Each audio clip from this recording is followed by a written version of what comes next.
maio de 1941.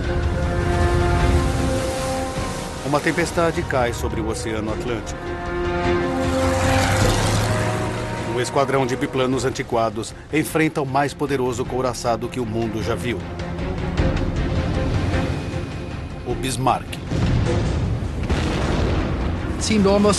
Parecia incrível para mim ver aqueles velhos aeroplanos voando contra a montanha que cuspia fogo.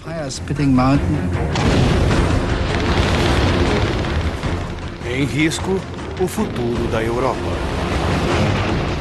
Se o Bismarck tivesse sucesso em sua missão, o sistema de comboio iria se desmantelar e a Grã-Bretanha se renderia. Era o ponto central da Segunda Guerra Mundial. Desastres não acontecem simplesmente. Eles são uma cadeia de eventos críticos. Veja as informações e a contagem regressiva dos segundos fatais para o desastre. Segundos fatais. O naufrágio do Bismarck.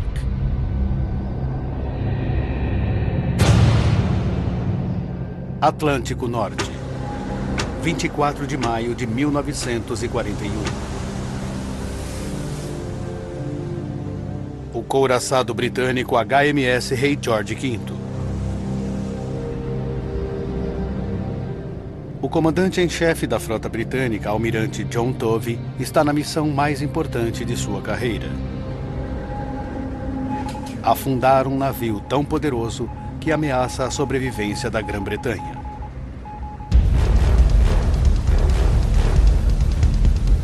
O Bismarck, a nau capitânia da Marinha Alemã. Em sua viagem inaugural, ele navega com o cruzador Prinz Eugen. Tovey envia uma frota para isolá-los.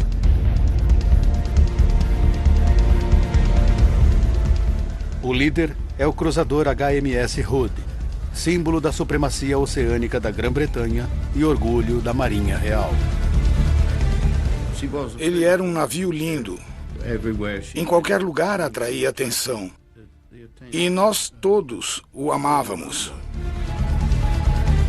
O comandante do Hood é o vice-almirante Lancelot Holland. Com o elemento surpresa, Holland está confiante no sucesso.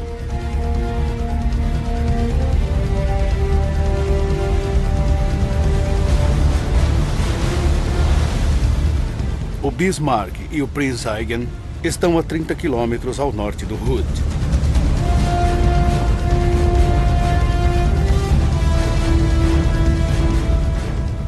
A bordo do Bismarck está o almirante da frota alemã, Günther Lütjens, uma lenda da marinha alemã. Ele afundou 22 navios britânicos em apenas 2 meses. Ao nascer do dia, ele vê o HMS Hood se aproximando.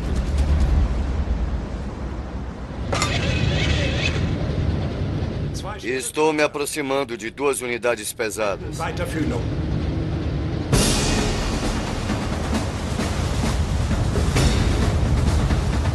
Schnell! Verlaufen!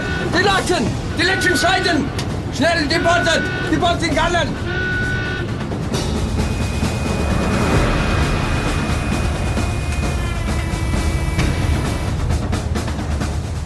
O Hood abre fogo.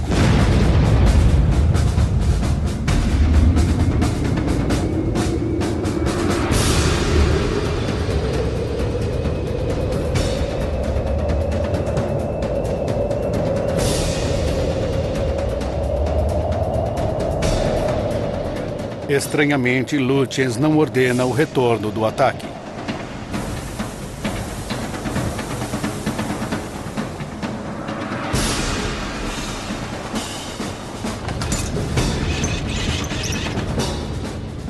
O capitão Ernest Lindemann assume o controle. Permissão para atirar!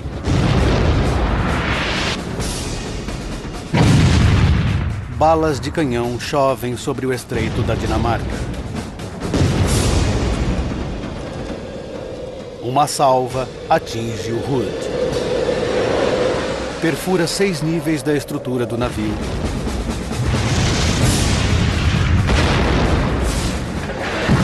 E explode em seu paiol, detonando 300 toneladas de munição.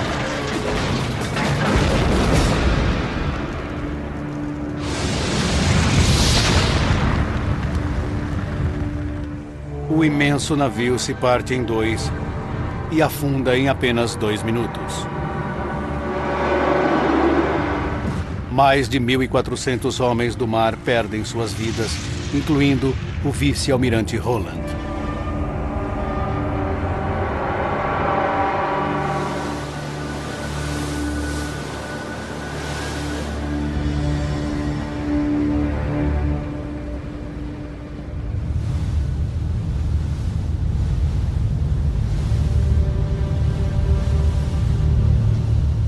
O Bismarck segue navegando.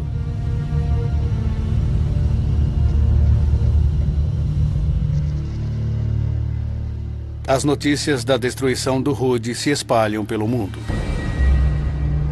O HMS Hood era o maior cruzador do mundo, com capacidade para 1.341 oficiais e marinheiros. Estendemos nossas condolências às famílias dos homens que perderam suas vidas quando um projétil do couraçado alemão Bismarck explodiu seu paiol.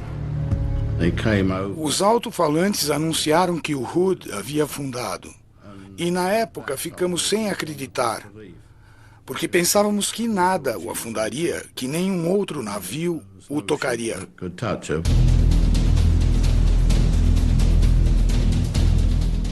Era uma questão de importância nacional. O Bismarck precisava ser afundado. O almirante Tovey convocou todos os navios disponíveis da Marinha Britânica.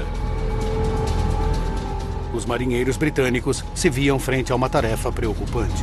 Sabíamos que ele era um oponente formidável e que a maior parte de seus equipamentos era superior aos nossos.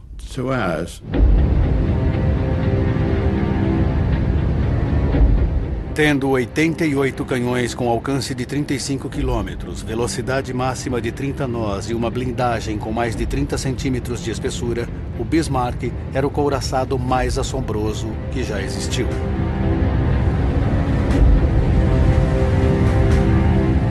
Sua missão: levar a Grã-Bretanha à rendição, privando-a de alimentos.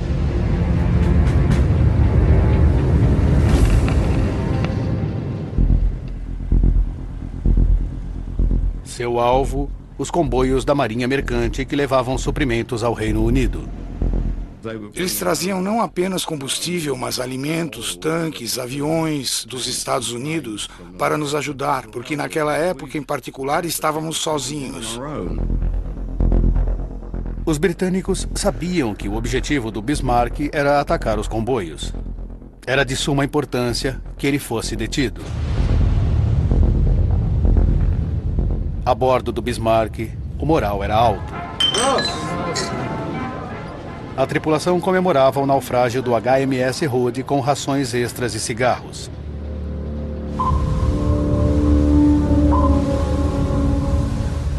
Ele avançava para o sul no Atlântico.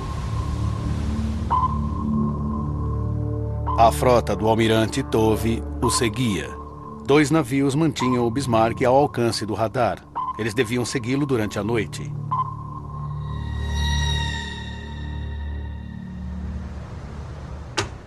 25 de maio. Às 4 da manhã, Tovey recebe más notícias. Muito bem, dispensado. O cruzador britânico HMS Suffolk havia perdido o Bismarck de sua tela de radar. O couraçado alemão agora estava ao largo em alguma parte do Oceano Atlântico. Estávamos a caminho para a interceptação quando ouvimos que o contato com ele havia sido perdido.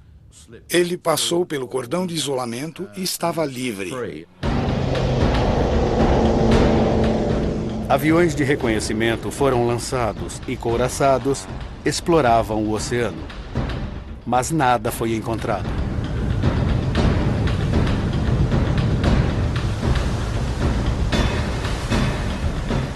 Então, houve um golpe de sorte para os britânicos.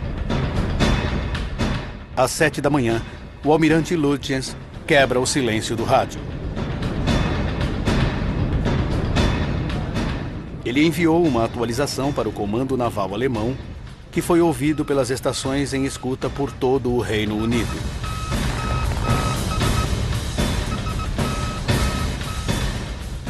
Dove tinha Lutyens de volta ao mapa.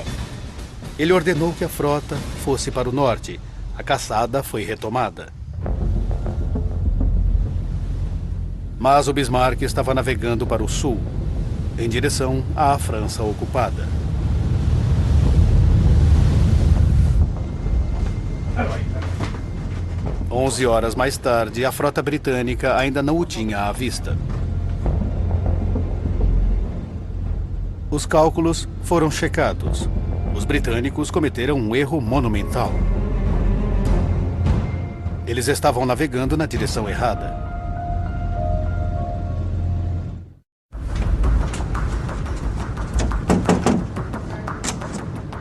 Foram algumas horas tensas para Tove quando seu navio manobrou em direção ao sul, em busca do Bismarck. O Atlântico é um lugar grande e solitário. E seria preciso muito patrulhamento para achá-lo de novo. 26 de maio, 10h31 da manhã. Um avião Catalina da RAF avistou o Bismarck. Foi um grande alívio quando recebemos o aviso de que ele havia sido visto pelo Catalina. Tove pôde localizar o navio alemão.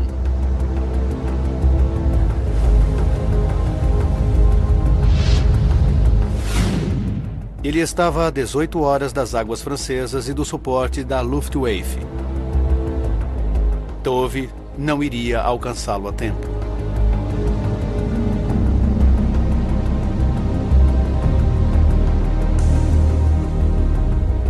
Sua única esperança repousava em uma frota vinda do Mediterrâneo para o norte. Entre os navios havia o porta-aviões HMS Ark Royal, com um esquadrão de biplano Swordfish.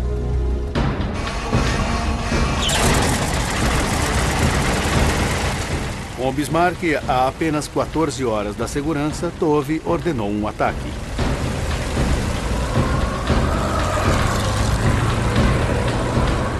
As máquinas leves decolaram para os céus tempestuosos.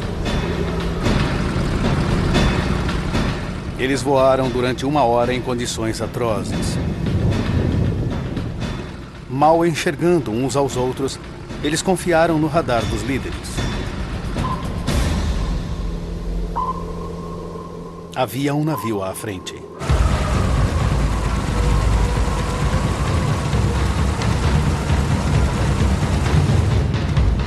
A bordo do cruzador britânico HMS Sheffield, George Osborne observava os aviões descendo.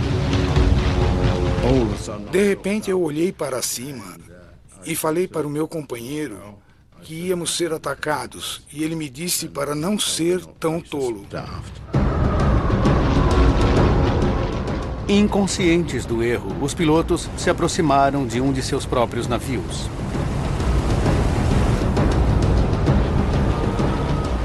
Torpedos atingiram a água, armados com os mais modernos detonadores ou pistolas magnéticas, que velozmente iam em direção ao Sheffield.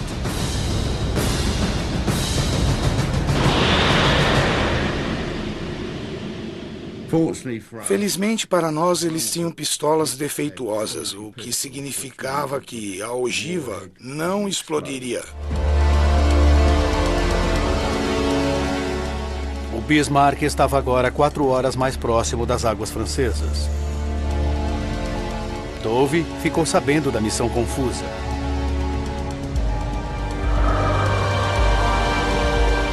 O tempo piorou muito e as condições de voo eram quase impossíveis, mas ele não tinha escolha. Ele ordenou outro ataque aéreo. A tripulação sofreu para armar e abastecer o Swordfish em um deck escuro. 7h10 da noite. Com o vento soprando a 70 km por hora e o navio balançando de um lado para o outro, 15 Swordfishes decolaram sob o céu pesado.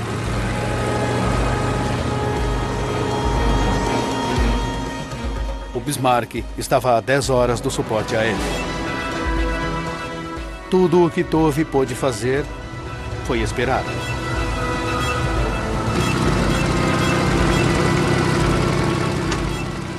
8h53 da noite, 2 horas antes que o navio líder avistasse o Bismarck.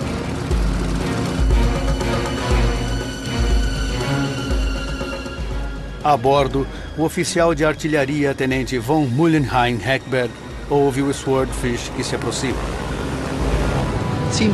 Parecia quase incrível ver aqueles aviões velhos e obsoletos quase pendurados ou pairando no ar, voando contra a montanha que cuspia fogo.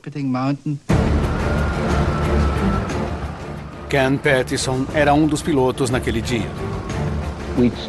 Começamos o nosso mergulho para 90 pés, virando contra o vento.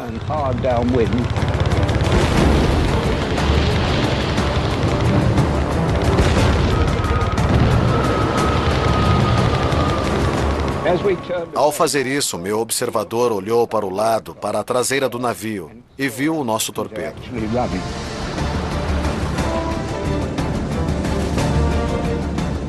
Um único torpedo atingiu a traseira do navio.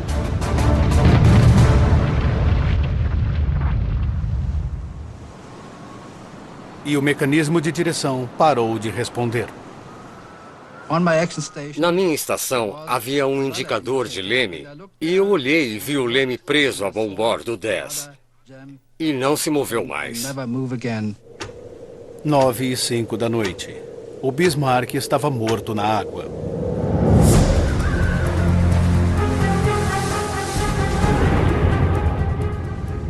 Os enormes lemes estavam travados e não podiam ser soltos pela tripulação. A poucas horas de águas seguras, o navio alemão estava reduzido a navegar lentamente em grandes círculos. Lutyens e sua tripulação não podiam mais ultrapassar seus inimigos.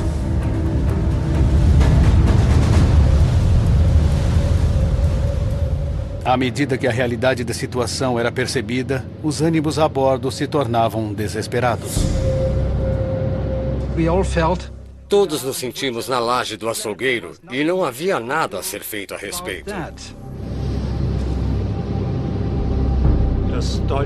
O povo alemão está com vocês. Lutaremos até que os canos de nossas armas fiquem vermelhos e as últimas balas sejam lançadas. Para nós, homens do mar, a questão agora é vitória ou morte. A equipe temia não conseguir sobreviver.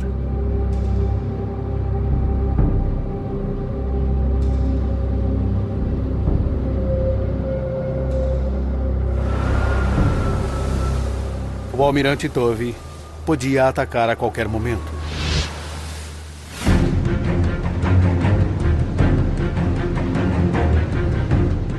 Para reduzir o risco de fogo amigo, ele esperou até amanhã. 8h47 da manhã. Em 27 de maio, os britânicos abriram fogo.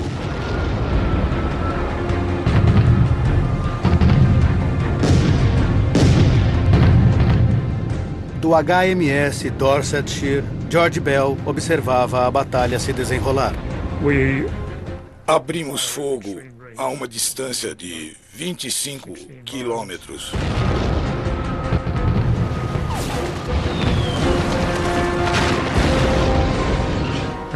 E logo nos vimos atingindo o alvo.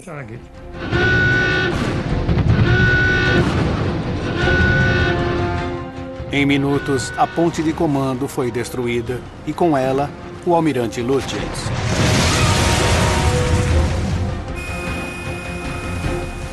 Mas mesmo danificado, o Bismarck ainda era uma ameaça formidável.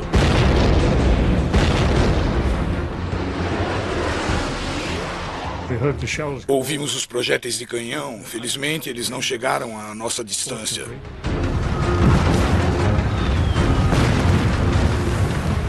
Os navios britânicos fecharam o cerco. Disparamos 250 projéteis de 8 polegadas em provavelmente 1 hora. E diminuímos a nossa distância de 25 quilômetros para 2.000 jardas. Apesar de 90 minutos de intenso bombardeio, o navio alemão não estava afundando. Tove voltou-se para o Dorsetshire, o único navio restante com torpedos. Lançamos 2 torpedos e um deles atingiu o Bismarck, mas antes de lançarmos outro, ele começou a virar. 10h39 da manhã. O Bismarck adernou a bombordo e virou. Dava para ver sua quilha de popa à proa, que era todo o comprimento do navio, antes que a popa mergulhasse na água e ele afundasse. O Bismarck se fora, afundado em sua viagem inaugural. Da tripulação de 2.221 homens, somente 115 sobreviveram.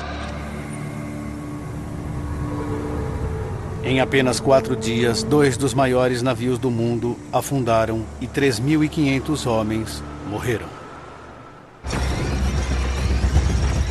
Agora, revendo os eventos de 1941, podemos revelar como o plano do Terceiro Reich para fazer a Grã-Bretanha se render, privando-a de alimentos, foi repleto de erros fatais. Uma oportunidade para a Alemanha vencer a guerra na Europa Ocidental foi desperdiçada.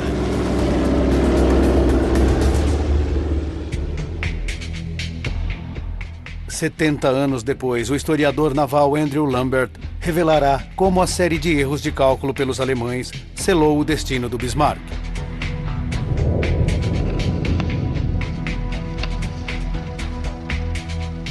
Março de 1941. A Alemanha precisava derrotar a Grã-Bretanha para ter o total domínio da Europa Ocidental. A sobrevivência da ilha dependia dos suprimentos que atravessavam o Atlântico. A Alemanha precisava cortar essa linha de vida.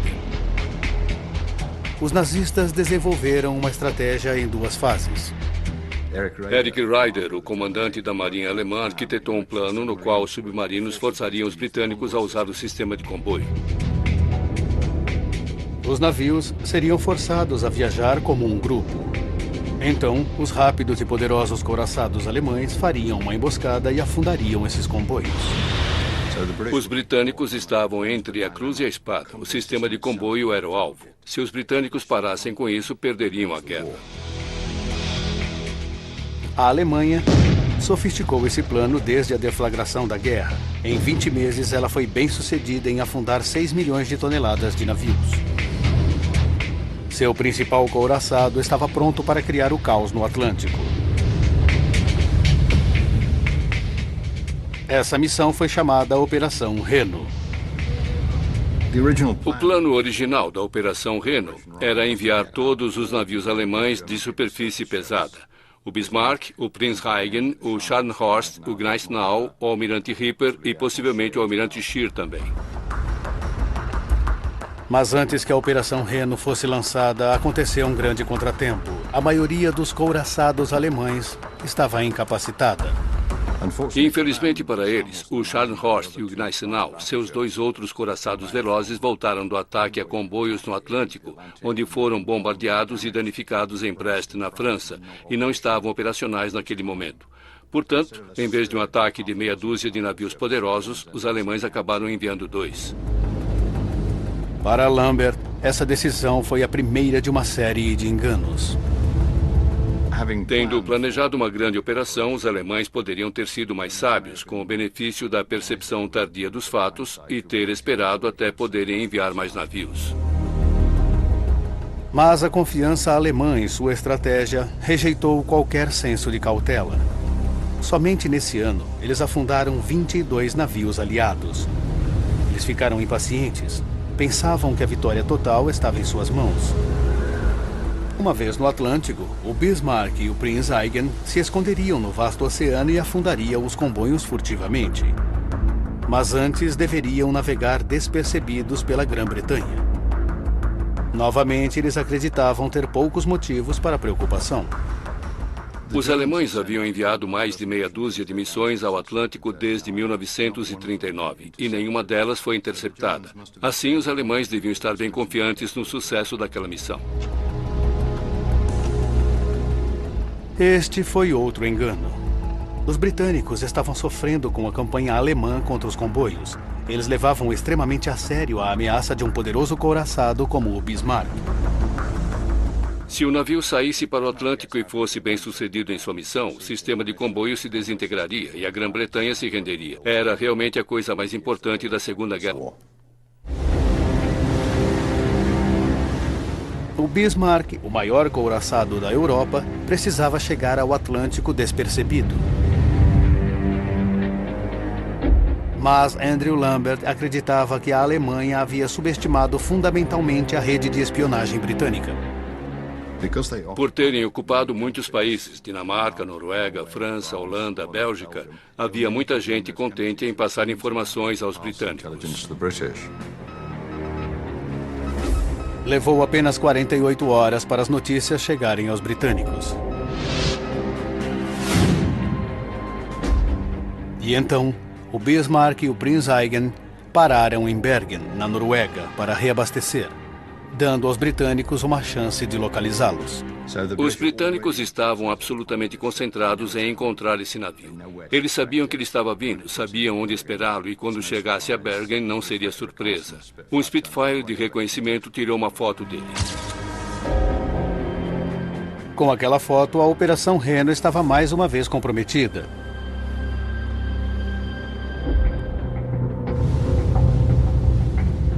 Sem saber que seus movimentos eram conhecidos, o foco do almirante Lutyens era mover-se silenciosa e secretamente para o Atlântico. O tempo mudou para pior. Era a cobertura que Lutyens esperava. Ele se colocou ao largo antes que os tanques do Bismarck estivessem cheios, apostando que poderia reabastecer mais tarde. Acho que foi uma boa escolha tática. Chegar ao Atlântico era importante, havia petroleiros para reabastecê-lo e as últimas e poucas toneladas de combustível eram muito menos importante do que atravessar o Estreito da Dinamarca sem ser interceptado. Mas Lutyens não sabia que já havia sido descoberto. Ele estava navegando em direção a uma emboscada preparada pelo HMS Hood.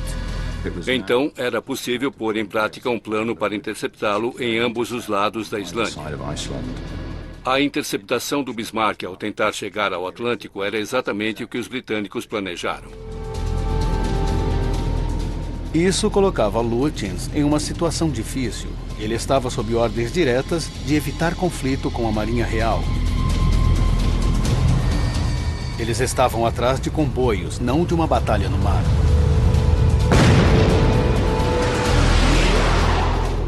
Quando o Hood atacou, a indecisão paralisou Lutyens e ele não respondeu ao fogo. Então, ele foi enfraquecido por um oficial de menor patente, o capitão do navio Ernest Lindemann. Jan Witt encontrou evidências de atritos no relacionamento dos dois.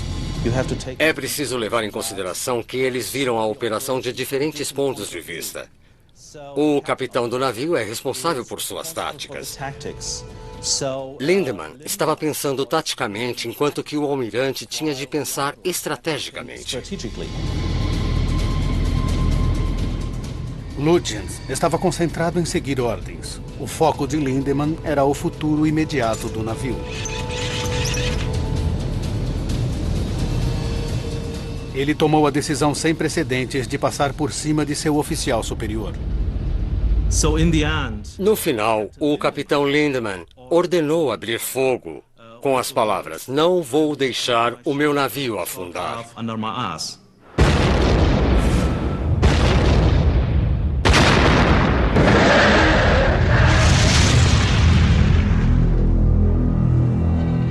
O Hood foi afundado. Enquanto a Alemanha comemorava, Lutyens estava pensando adiante. Ele não se satisfez com o triunfo. O interessante é que Lutyens, longe de estar feliz com seu sucesso, parecia deprimido e desmoralizado por ele. Isso porque percebeu que, tendo afundado o orgulho da Marinha Real, era provável que os britânicos continuassem atacando até que tudo terminasse. Lutyens estava ciente de que os britânicos fariam tudo para vingar o Hood. A destruição do Hood era uma catástrofe moral para os britânicos. Mas não era um desastre que levasse a um abatimento, mas sim ao desejo instantâneo de uma vingança avassaladora. Para piorar, o Bismarck foi danificado na batalha. O Prince of Wales atingiu sua proa. Ele estava perdendo combustível e sua velocidade estava reduzida. O vazamento de combustível neutralizou uma das grandes vantagens do Bismarck, sua velocidade. A aposta de Lutyens de sair sem reabastecer foi um fracasso. Agora, ele tinha que jogar os dados mais uma vez. Ele precisava decidir se interromperia a operação ou continuava com ela. Nesse momento crítico, a tensão entre os oficiais mostrou-se novamente. Houve uma discussão entre o capitão do Bismarck, Lindemann, e o almirante Lutyens sobre a questão de prosseguir ou retornar à Noruega. Lindemann queria voltar à Noruega. Sua prioridade era o seu navio. Lutyens estava pensando na missão maior. Se o Bismarck pudesse chegar à França ocupada, poderia ser reparado e preparado na extremidade do Atlântico para atacar os comboios britânicos. Ele não teria de transpor o traiçoeiro estreito da Dinamarca novamente. No fim, Lutyens se sobrepõe a Lindemann e ordena que prossigam para tentar chegar ao porto francês. Para Lambert, essa decisão foi vital para o futuro do Bismarck. Ele poderia ter ido para casa, mas optou por não fazê-lo. Foi um erro tremendo. Lutyens acreditava poder chegar à segurança da França sem ser apanhado, mesmo sabendo que os britânicos estavam atrás dele. Ele conseguia ouvir seus sinais de radar, mas interpretou mal a capacidade dessa nova tecnologia. Lutyens ainda estava ouvindo as emissões do radar do HMS Suffolk. Portanto, conforme seu entendimento, os britânicos sabiam onde ele estava. O que Lutyens não entendeu é que os sinais de radar que ele ouvia não voltavam para os britânicos, porque seus navios estavam longe demais.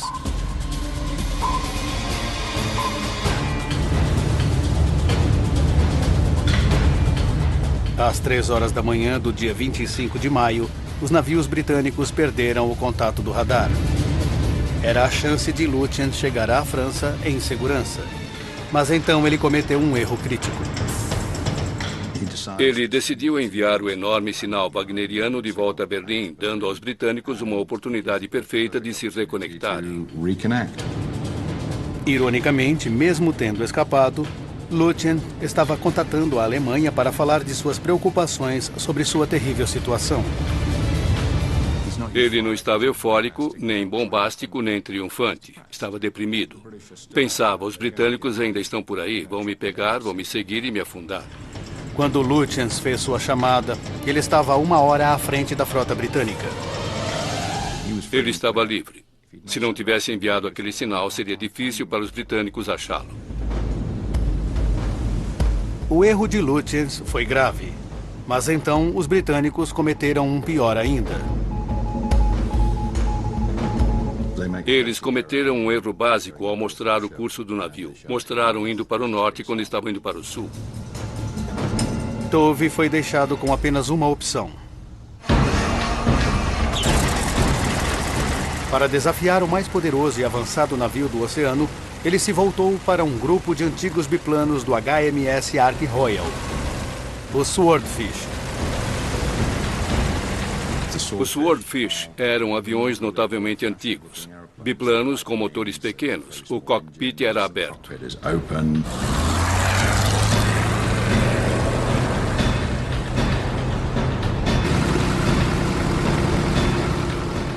Mas essa vasta diferença em tecnologia entre navios e aviões se tornou o trunfo da Grã-Bretanha.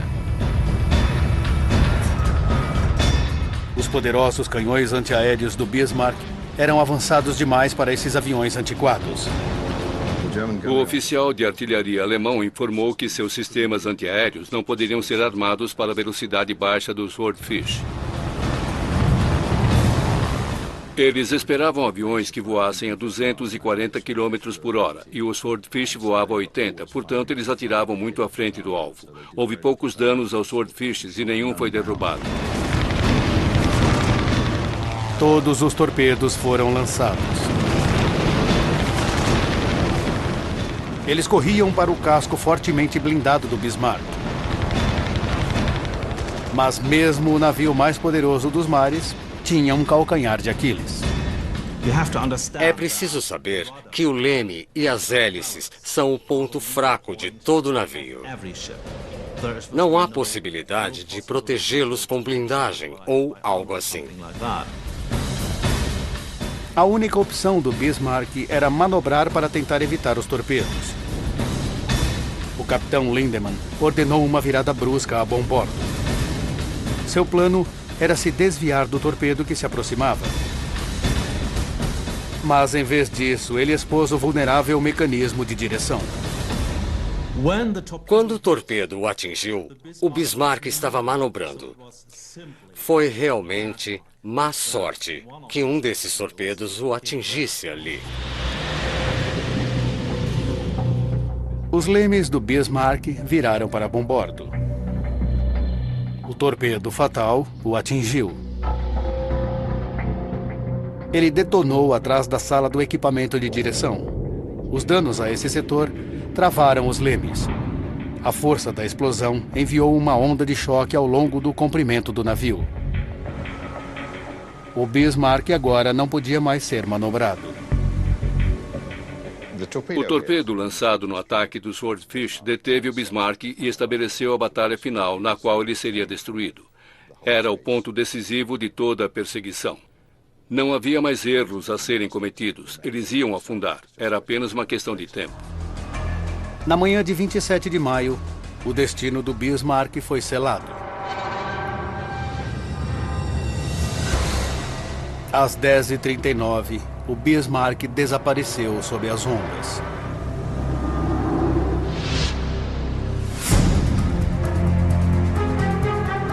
Sua primeira missão durou pouco mais de uma semana.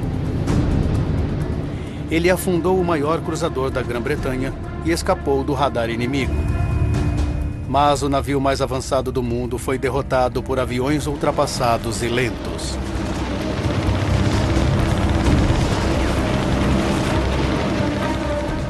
A operação foi marcada por má sorte e decisões fatais. Mas Andrew Lambert acredita que o maior erro não aconteceu no mar.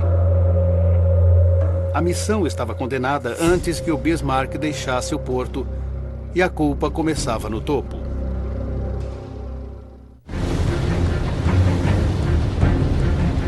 O destino do Bismarck foi decidido por uma variedade de erros críticos. 19 de maio, 8 dias antes do desastre. Ele começou a missão sem a frota original, como planejado. No dia seguinte, a rede de espionagem dos aliados acabou com o segredo da operação. O navio não encheu os tanques em Bergen.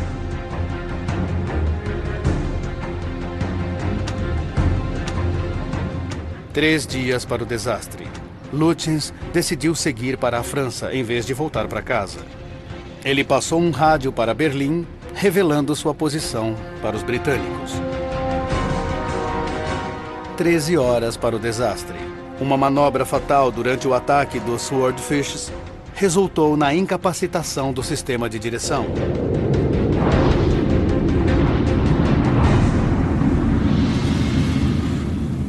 Às 10h39 do dia 27 de maio, o Bismarck afundou.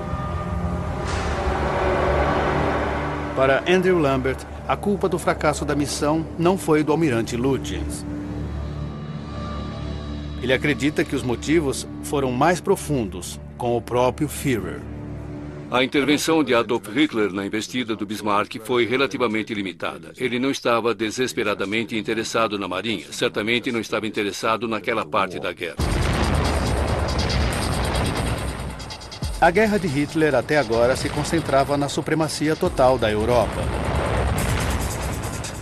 Os britânicos eram os únicos sobreviventes no Ocidente. Eles estavam sozinhos. A Rússia e os Estados Unidos ainda iriam juntar-se à guerra. Enquanto a Alemanha era vitoriosa em terra, os britânicos lutavam ferozmente no ar e sobre as ondas. A marinha alemã acreditava que, se pudessem controlar o Atlântico, a Grã-Bretanha sucumbiria. O Bismarck era perfeito para essa estratégia. O couraçado Bismarck foi o primeiro navio de guerra em grande escala que a Alemanha construíra desde a Primeira Guerra Mundial. Portanto, era uma afirmação do país e sua identidade. Era um símbolo da Alemanha nazista. Mas, embora Hitler apreciasse a necessidade de navios grandes e poderosos como o Bismarck, ele não se sentia confortável com as batalhas navais. Hitler jamais entendeu o oceano. Ele nunca foi um navegador. Afinal de contas, ele era austríaco. Ele era originário de uma parte central da Europa e, para ele, a grande massa de oceanos e a guerra no mar eram territórios estranhos. E nesse ponto da guerra, derrotar a Grã-Bretanha não era sua meta principal. Seu foco estava no leste. O seu objetivo era invadir a Rússia.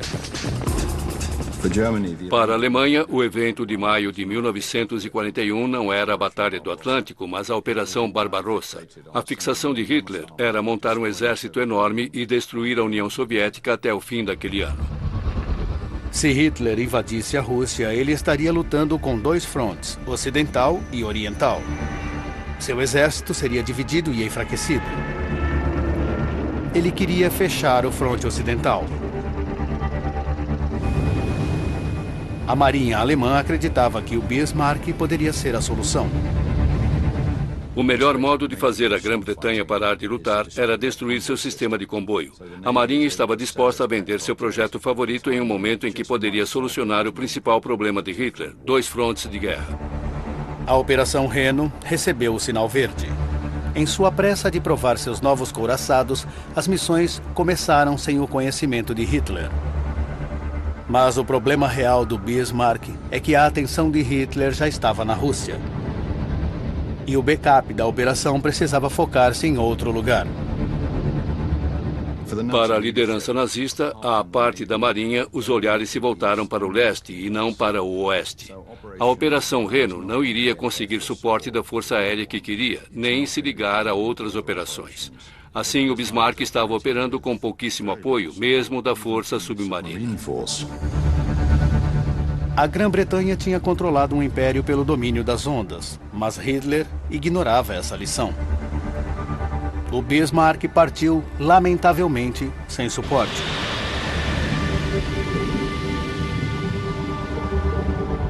Oito dias depois, ele se foi.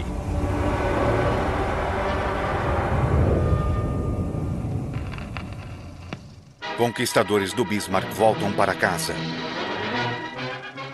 E no dia seguinte, chega a notícia gloriosa. O Bismarck afundou. No momento em que Churchill anunciou o naufrágio do Bismarck na Câmara dos Comuns, houve uma enorme sensação de alívio.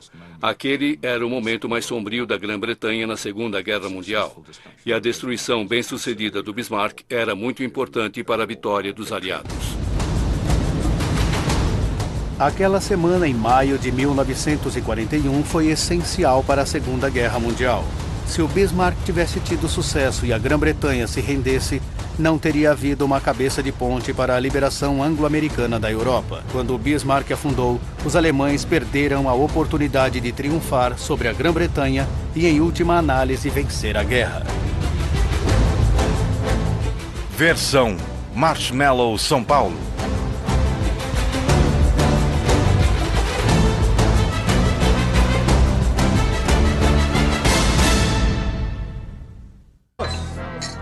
Enquanto a Alemanha comemorava, Lutyens estava pensando adiante. Ele não se satisfez com o triunfo. O interessante é que Lutyens, longe de estar feliz com seu sucesso, parecia deprimido e desmoralizado por ele. Isso porque percebeu que, tendo afundado o orgulho da Marinha Real, era provável que os britânicos continuassem atacando até que tudo terminasse. Lutyens estava ciente de que os britânicos fariam tudo para vingar o Hood. A destruição do Hood era uma catástrofe moral para os britânicos. Mas não era um desastre que levasse a um abatimento, mas sim ao desejo instantâneo de uma vingança avassaladora. Para piorar, o Bismarck foi danificado na batalha.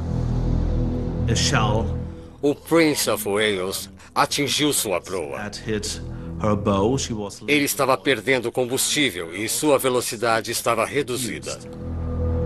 O vazamento de combustível neutralizou uma das grandes vantagens do Bismarck, sua velocidade. A aposta de Lutyens de sair sem reabastecer foi um fracasso. Agora, ele tinha que jogar os dados mais uma vez. Ele precisava decidir se interromperia a operação ou continuava com ela. Nesse momento crítico, a tensão entre os oficiais mostrou-se novamente.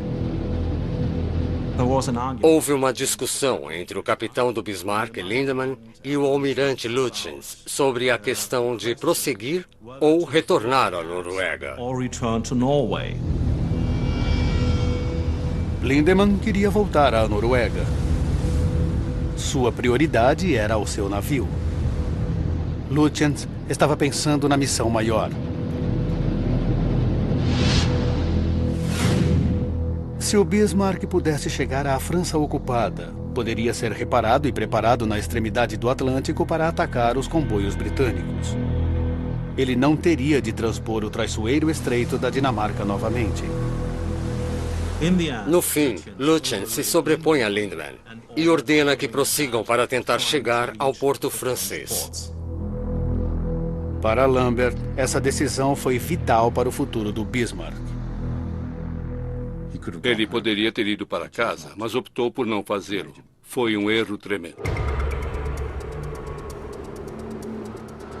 Lutyens acreditava poder chegar à segurança da França sem ser apanhado, mesmo sabendo que os britânicos estavam atrás dele. Ele conseguia ouvir seus sinais de radar, mas interpretou mal a capacidade dessa nova tecnologia. Lutyens ainda estava ouvindo as emissões do radar do HMS Suffolk. Portanto, conforme seu entendimento, os britânicos sabiam onde ele estava. O que Lutyens não entendeu é que os sinais de radar que ele ouvia não voltavam para os britânicos, porque seus navios estavam longe demais.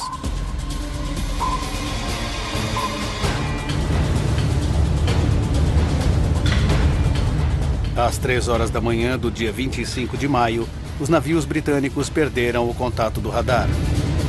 Era a chance de Lutyens chegar à França em segurança. Mas então ele cometeu um erro crítico. Ele decidiu enviar o enorme sinal wagneriano de volta a Berlim, dando aos britânicos uma oportunidade perfeita de se reconectarem. Ironicamente, mesmo tendo escapado, Lutyens estava contatando a Alemanha para falar de suas preocupações sobre sua terrível situação. Ele não estava eufórico, nem bombástico, nem triunfante. Estava deprimido. Pensava, os britânicos ainda estão por aí, vão me pegar, vão me seguir e me afundar. Quando Lutyens fez sua chamada, ele estava a 1 hora à frente da frota britânica. Ele estava livre. Se não tivesse enviado aquele sinal, seria difícil para os britânicos achá-lo. O erro de Lutyens foi grave, mas então os britânicos cometeram um pior ainda. Eles cometeram um erro básico ao mostrar o curso do navio. Mostraram indo para o norte quando estavam indo para o sul. Tovey foi deixado com apenas uma opção. Para desafiar o mais poderoso e avançado navio do oceano, ele se voltou para um grupo de antigos biplanos do HMS Ark Royal, os Swordfish. Os Swordfish eram aviões notavelmente antigos, biplanos com motores pequenos. O cockpit era aberto.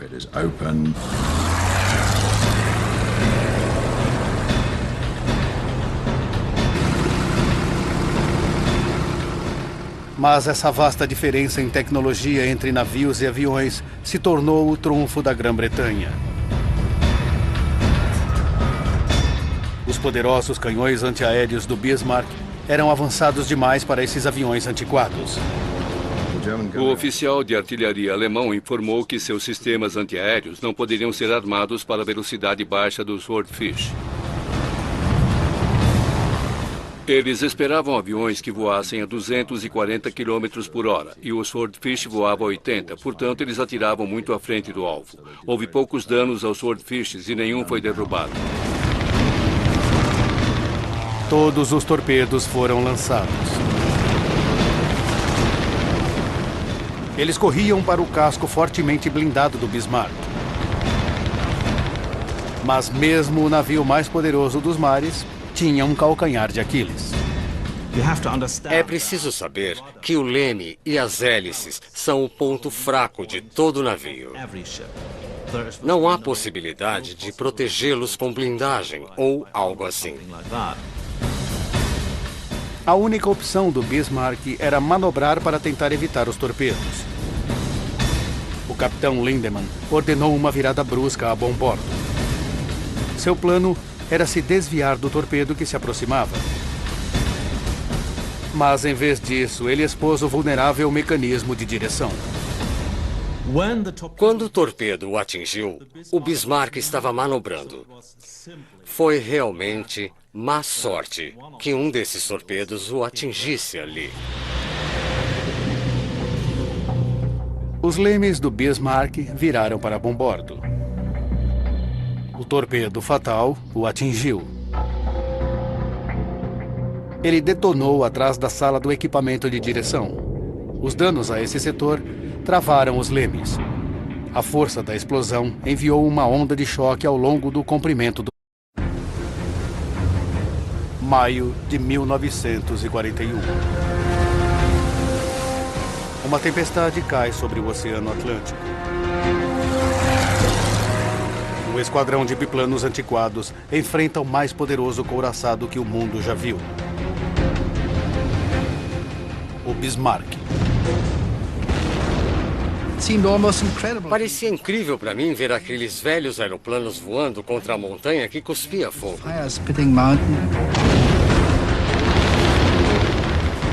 Em risco, o futuro da Europa. Se o Bismarck tivesse sucesso em sua missão, o sistema de comboio iria se desmantelar e a Grã-Bretanha se renderia. Era o ponto central da Segunda Guerra Mundial. Desastres não acontecem simplesmente. Eles são uma cadeia de eventos críticos. Veja as informações e a contagem regressiva dos segundos fatais para o desastre. Segundos fatais. O naufrágio do Bismarck.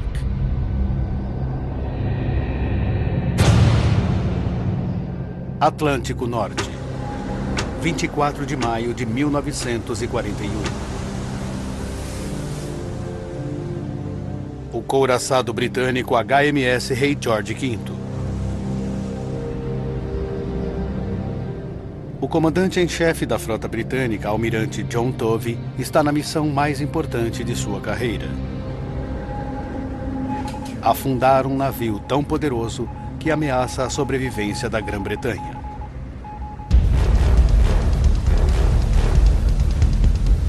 O Bismarck, a nau capitânia da Marinha Alemã. Em sua viagem inaugural, ele navega com o cruzador Prinz Eugen. Tovey envia uma frota para isolá-los.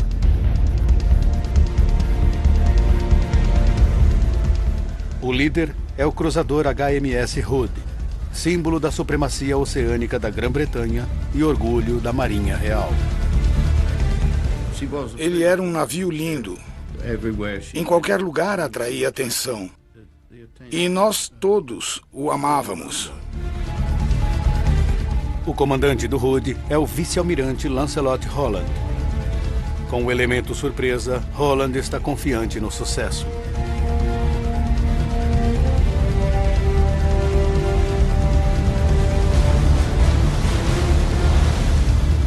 O Bismarck e o Prinz Eugen estão a 30 quilômetros ao norte do Hood.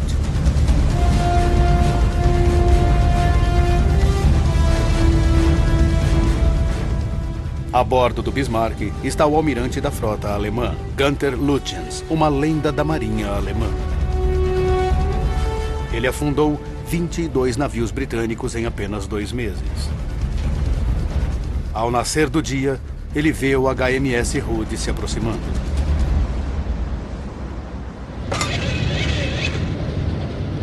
Estou me aproximando de 2 unidades pesadas.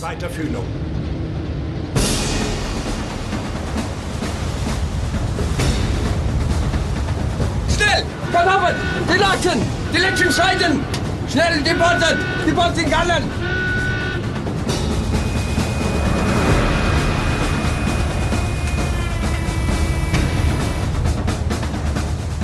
O Hood abre fogo.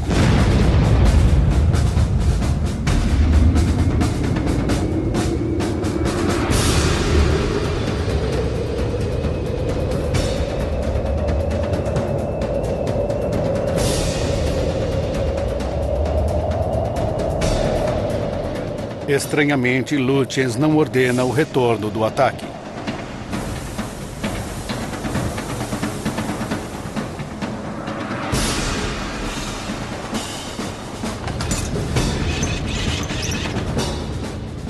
O capitão Ernest Lindemann assume o controle. Permissão para atirar!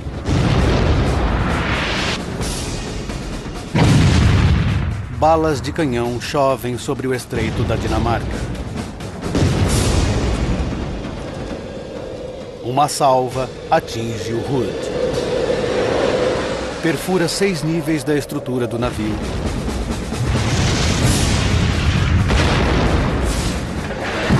E explode em seu paiol, detonando 300 toneladas de munição.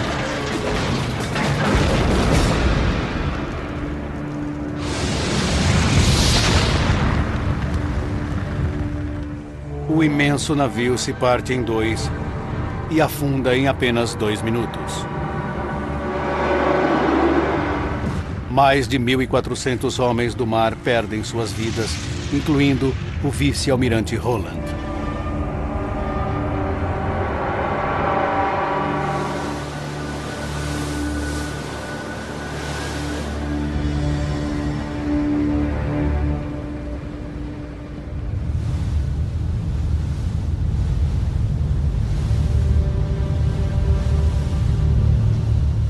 O Bismarck segue navegando.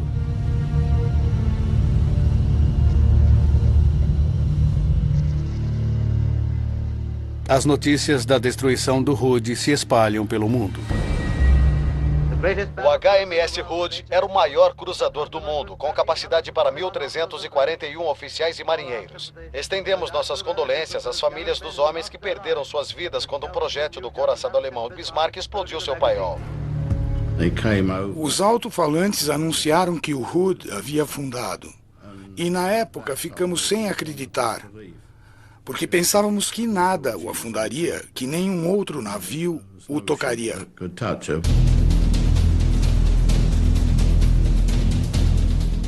Era uma questão de importância nacional. O Bismarck precisava ser afundado. O almirante Tovey convocou todos os navios disponíveis da Marinha Britânica.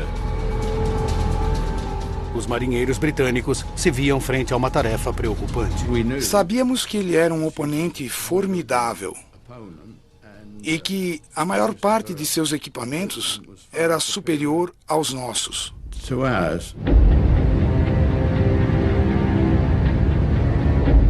Tendo 88 canhões com alcance de 35 quilômetros, velocidade máxima de 30 nós e uma blindagem com mais de 30 centímetros de espessura, o Bismarck era o couraçado mais assombroso que já existiu.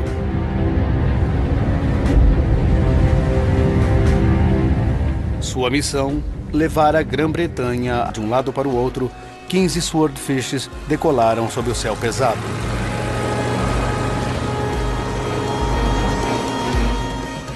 O Bismarck estava a 10 horas do suporte aéreo. Tudo o que Tovey pôde fazer foi esperar.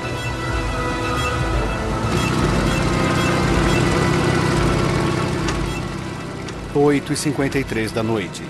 2 horas antes que o navio líder avistasse o Bismarck.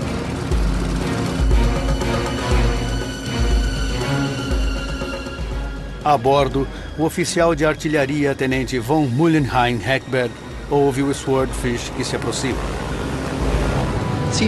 Parecia quase incrível ver aqueles aviões velhos e obsoletos quase pendurados ou pairando no ar, voando contra a montanha que cuspia fogo. Ken Pattison era um dos pilotos naquele dia. Começamos o nosso mergulho para 90 pés, virando contra o vento.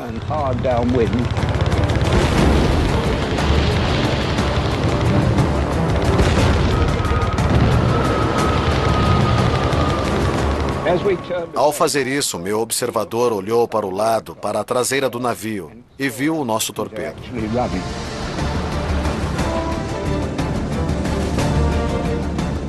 Um único torpedo atingiu a traseira do navio.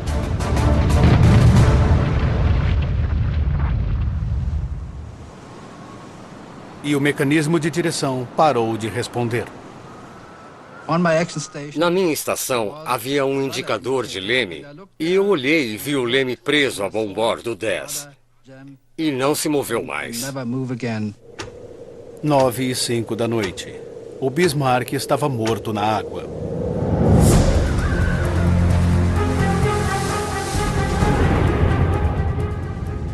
Os enormes lemes estavam travados e não podiam ser soltos pela tripulação. A poucas horas de águas seguras, o navio alemão estava reduzido a navegar lentamente em grandes círculos. Lutyens e sua tripulação não podiam mais ultrapassar seus inimigos.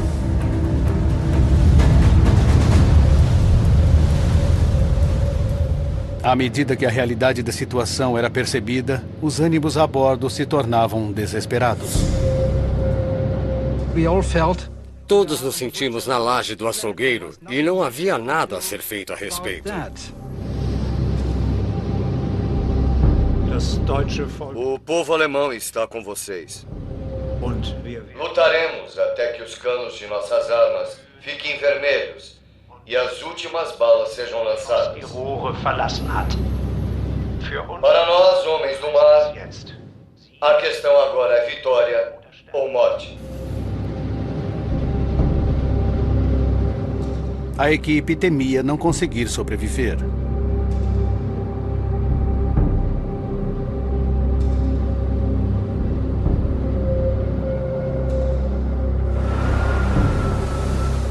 O almirante Tovey podia atacar a qualquer momento.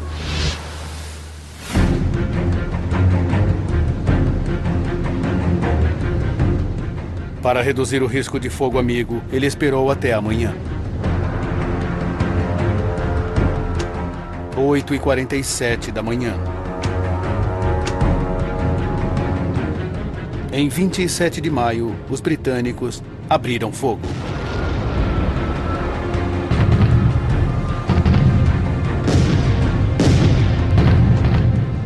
Do HMS Dorsetshire, George Bell observava a batalha se desenrolar. Abrimos fogo a uma distância de 25 quilômetros.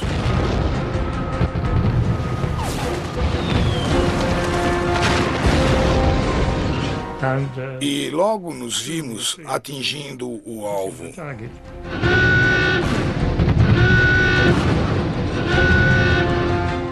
Em minutos, a ponte de comando foi destruída e, com ela, o almirante Lutyens.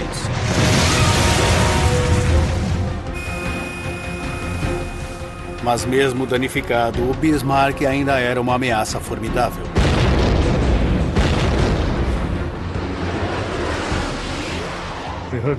Ouvimos os projéteis de canhão. Felizmente, eles não chegaram à nossa distância.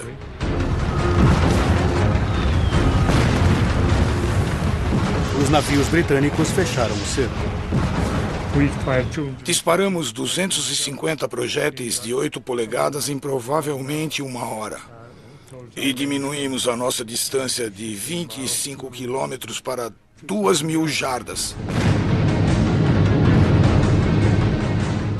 Apesar de 90 minutos de intenso bombardeio, o navio alemão não estava afundando. Tove voltou-se para o Dorsetshire, o único navio restante com torpedos. Lançamos 2 torpedos e um deles atingiu o Bismarck, mas antes de lançarmos outro, ele começou a virar. 10h39 da manhã. O Bismarck adernou a bombordo e virou.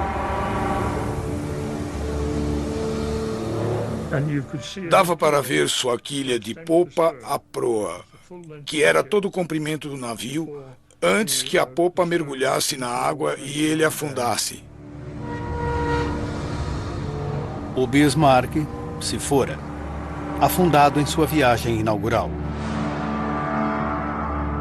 Da tripulação de 2.221 homens, somente 115 sobreviveram. Em apenas 4 dias, 2 dos maiores navios do mundo afundaram e 3.500 homens morreram. Agora, revendo os eventos de 1941, podemos revelar como o plano do Terceiro Reich para fazer a Grã-Bretanha se render, privando-a de alimentos, foi repleto de erros fatais. Uma oportunidade para a Alemanha vencer a guerra na Europa Ocidental foi desperdiçada.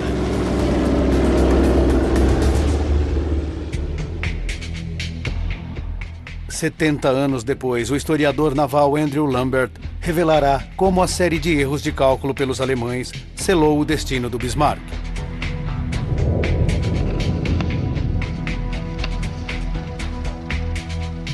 Março de 1941. A Alemanha a rendição, privando-a de alimentos.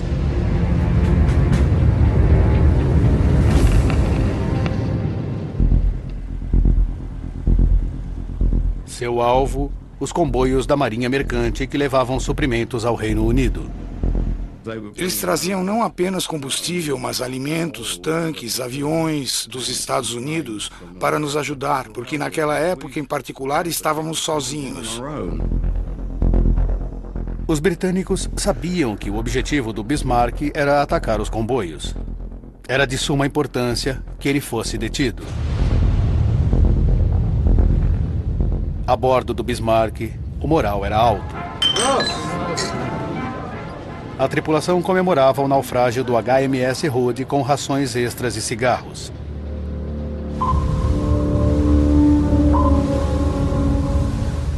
Ele avançava para o sul no Atlântico. A frota do almirante Tove o seguia. 2 navios mantinham o Bismarck ao alcance do radar. Eles deviam segui-lo durante a noite. –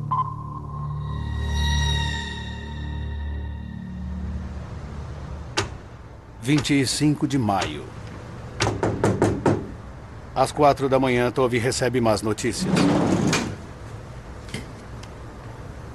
Muito bem, dispensado. O cruzador britânico HMS Suffolk havia perdido o Bismarck de sua tela de radar. O couraçado alemão agora estava ao largo em alguma parte do Oceano Atlântico. Estávamos a caminho para a interceptação quando ouvimos que o contato com ele havia sido perdido. Ele passou pelo cordão de isolamento e estava livre. Aviões de reconhecimento foram lançados e couraçados exploravam o oceano. Mas nada foi encontrado.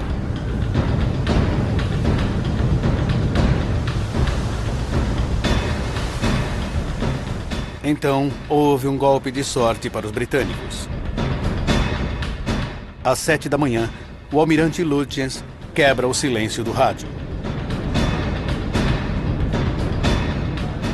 Ele enviou uma atualização para o comando naval alemão, que foi ouvido pelas estações em escuta por todo o Reino Unido.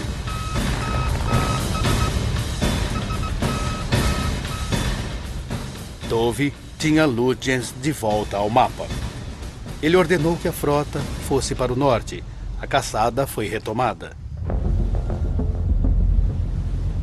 Mas o Bismarck estava navegando para o sul, em direção à França ocupada.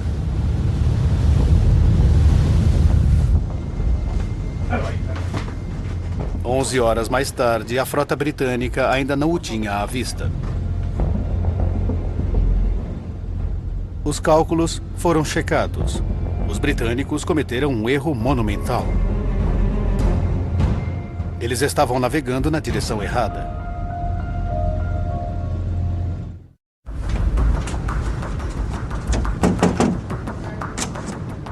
Foram algumas horas tensas para Tove quando seu navio manobrou em direção ao sul, em busca do Bismarck. O Atlântico é um lugar grande e solitário. E seria preciso muito patrulhamento para achá-lo de novo. 26 de maio, 10h31 da manhã.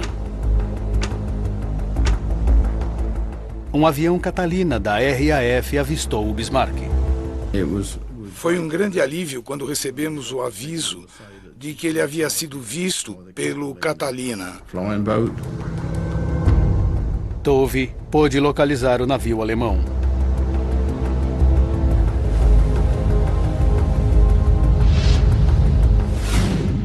Ele estava a 18 horas das águas francesas e do suporte da Luftwaffe. Tove não iria alcançá-lo a tempo.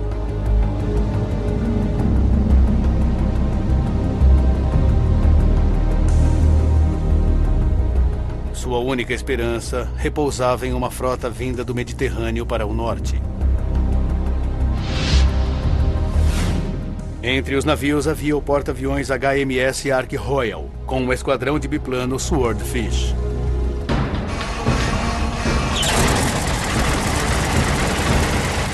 Com o Bismarck a apenas 14 horas da segurança, Tove ordenou um ataque.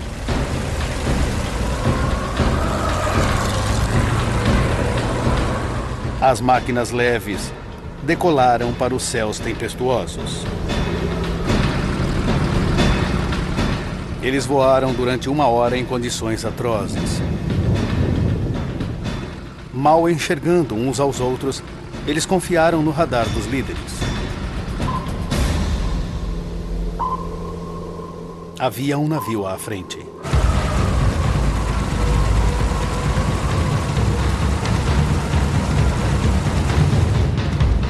A bordo do cruzador britânico HMS Sheffield, George Osborne observava os aviões descendo.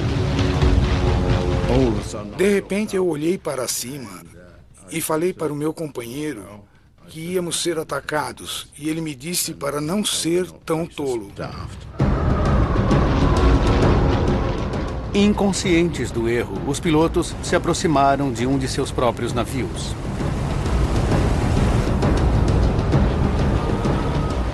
Torpedos atingiram a água, armados com os mais modernos detonadores ou pistolas magnéticas, que velozmente iam em direção ao Sheffield.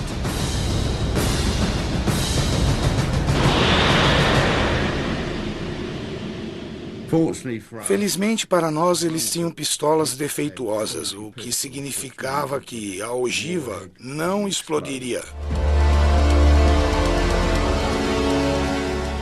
O Bismarck estava agora 4 horas mais próximo das águas francesas. Tove ficou sabendo da missão confusa.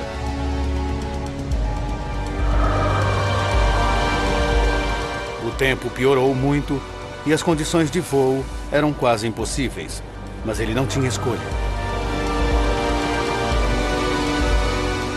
Ele ordenou outro ataque aéreo. A tripulação sofreu para armar e abastecer o Swordfish em um deck escuro. 7h10 da noite. Com o vento soprando a 70 km por hora e o navio balançando, precisava derrotar a Grã-Bretanha para ter o total domínio da Europa Ocidental. A sobrevivência da ilha dependia dos suprimentos que atravessavam o Atlântico. A Alemanha precisava cortar essa linha de vida. Os nazistas desenvolveram uma estratégia em 2 fases. Erich Raeder, o comandante da Marinha Alemã, arquitetou um plano no qual os submarinos forçariam os britânicos a usar o sistema de comboio. Os navios seriam forçados a viajar como um grupo. Então, os rápidos e poderosos couraçados alemães fariam uma emboscada e afundariam esses comboios. Os britânicos estavam entre a cruz e a espada. O sistema de comboio era o alvo. Se os britânicos parassem com isso, perderiam a guerra. A Alemanha sofisticou esse plano desde a deflagração da guerra. Em 20 meses, ela foi bem sucedida em afundar 6 milhões de toneladas de navios. Seu principal couraçado estava pronto para criar o caos no Atlântico. Essa missão foi chamada Operação Reno. O plano original da Operação Reno era enviar todos os navios alemães de superfície pesada. O Bismarck, o Prinz-Eugen, o Scharnhorst, o Gneisenau, o Almirante Ripper e possivelmente o Almirante Scheer também. Mas antes que a Operação Reno fosse lançada, aconteceu um grande contratempo. A maioria dos couraçados alemães estava incapacitada. Infelizmente para eles, o Scharnhorst e o Gneisenau, seus dois outros couraçados velozes, voltaram do ataque a comboios no Atlântico, onde foram bombardeados e danificados em Brest, na França, e não estavam operacionais naquele momento. Portanto, em vez de um ataque de meia dúzia de navios poderosos, os alemães acabaram enviando 2. Para Lambert, essa decisão foi a primeira de uma série de enganos. Tendo planejado uma grande operação, os alemães poderiam ter sido mais sábios, com o benefício da percepção tardia dos fatos e ter esperado até poderem enviar mais navios. Mas a confiança alemã em sua estratégia rejeitou qualquer senso de cautela. Somente nesse ano, eles afundaram 22 navios aliados. Eles ficaram impacientes. Pensavam que a vitória total estava em suas mãos. Uma vez no Atlântico, o Bismarck e o Prinz-Eugen se esconderiam no vasto oceano e afundariam os comboios furtivamente. Mas antes deveriam navegar despercebidos pela Grã-Bretanha. Novamente, eles acreditavam ter poucos motivos para preocupação. Os alemães haviam enviado mais de meia dúzia de missões ao Atlântico desde 1939, e nenhuma delas foi interceptada. Assim, os alemães deviam estar bem confiantes no sucesso daquela missão. Este foi outro engano. Os britânicos estavam sofrendo com a campanha alemã contra os comboios. Eles levavam extremamente a sério a ameaça de um poderoso couraçado como o Bismarck. Se o navio saísse para o Atlântico e fosse bem sucedido em sua missão, o sistema de comboio se desintegraria e a Grã-Bretanha se renderia. Era realmente a coisa mais importante da Segunda Guerra. O Bismarck, o maior couraçado da Europa, precisava chegar ao Atlântico despercebido. Mas Andrew Lambert acreditava que a Alemanha havia subestimado fundamentalmente a rede de espionagem britânica. Por terem ocupado muitos países, Dinamarca, Noruega, França, Holanda, Bélgica, havia muita gente contente em passar informações aos britânicos. Levou apenas 48 horas para as notícias chegarem aos britânicos. E então, o Bismarck e o Prinz-Eugen pararam em Bergen, na Noruega, para reabastecer, dando aos britânicos uma chance de localizá-los. Os britânicos estavam absolutamente concentrados em encontrar esse navio. Eles sabiam que ele estava vindo, sabiam onde esperá-lo e quando chegasse a Bergen não seria surpresa. Um Spitfire de reconhecimento tirou uma foto dele. Com aquela foto, a Operação Reno estava mais uma vez comprometida.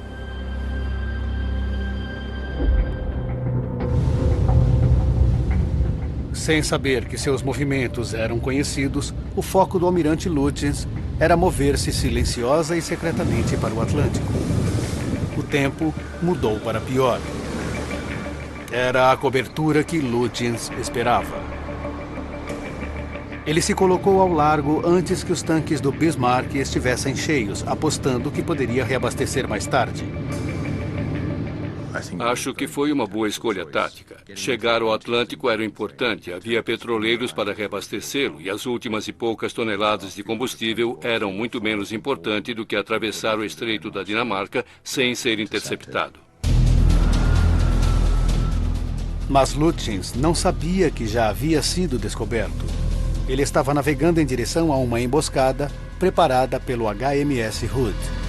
Então, era possível pôr em prática um plano para interceptá-lo em ambos os lados da Islândia. A interceptação do Bismarck ao tentar chegar ao Atlântico era exatamente o que os britânicos planejaram. Isso colocava Lutyens em uma situação difícil. Ele estava sob ordens diretas de evitar conflito com a Marinha Real. Eles estavam atrás de comboios, não de uma batalha no mar.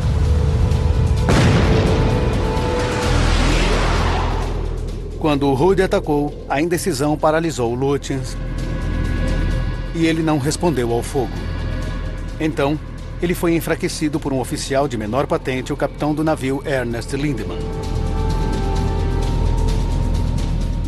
Jan Witt encontrou evidências de atritos no relacionamento dos dois.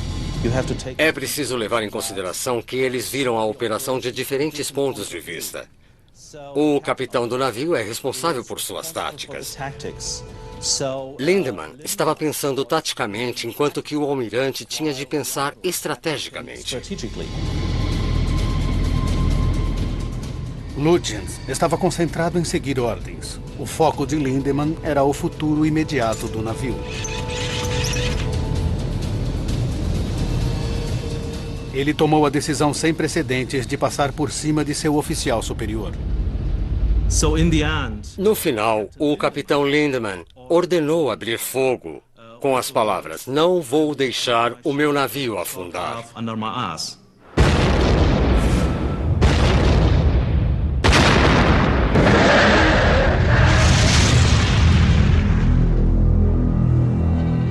O Hood foi afundado.